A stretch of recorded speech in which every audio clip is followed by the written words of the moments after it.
안녕하세요. 옷가막입니다. 오늘은 김선호 씨와 전 여친에 대한 이슈를 다루어 보도록 하겠습니다.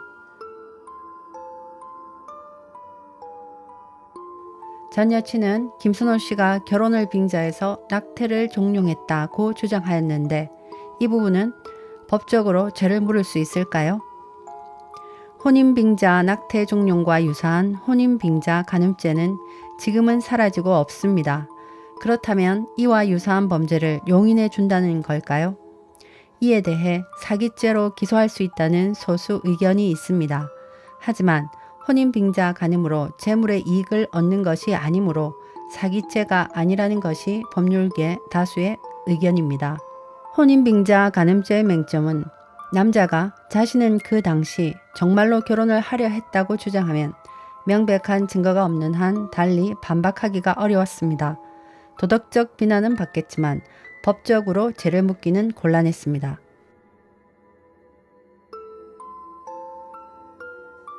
전 여친은 이번에 아이를 지우고 나면 다시는 아이를 가질 수 없을지도 모른다는 산부인과 의사의 말을 전했습니다.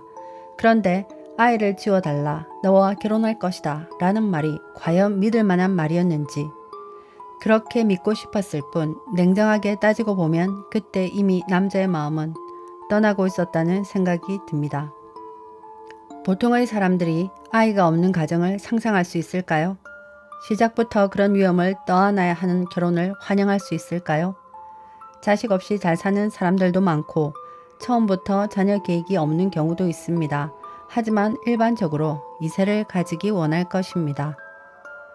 물론 이번에 아이를 지우면 다시는 가질 수 없다가 아니고 가질 수 없을지도 모른다는 가정이기 때문에 설마 정말 얻기야 하겠어 하는 마음이 깔려 있었을 것이라고 생각합니다. 영화나 드라마에는 혼자 남은 여자가 아이를 낳는 이야기가 많습니다. 이런 경우 남자는 벌을 받아서인지 꼭 자식이 없고 어느 날 갑자기 여자를 찾아와서 아이를 뺏어갑니다. 여자는 아이의 미래를 위해 눈물을 흘리며 보내줍니다. 예전에는 이러한 비련의 여주인공들이 많이 등장했습니다.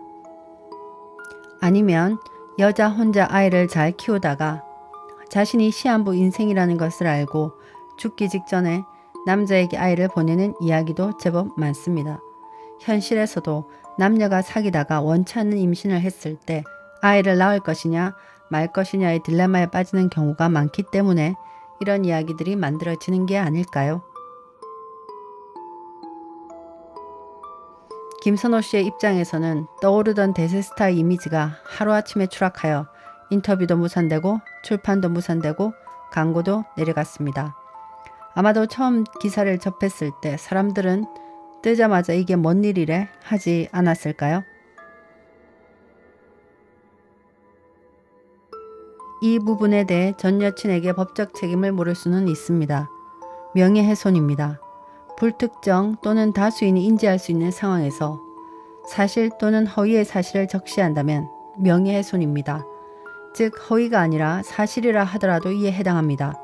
전 여친이 이를 몰랐을 것이라고 생각하지는 않습니다. 알면서도 그대로 있으면 쏙이 썩어 문드러지니까 터뜨렸겠죠. 하지만 이렇게 너 죽고 나 죽자, 윈윈이 아니라 킬킬로 나갈 때는 복수의 칼을 뽑을 때 무덤 자리 2개 파놓고 시작하는 것이겠죠. 남녀관계가 너무 잘 맞는 것도 그렇게 좋은 것 같지는 않습니다.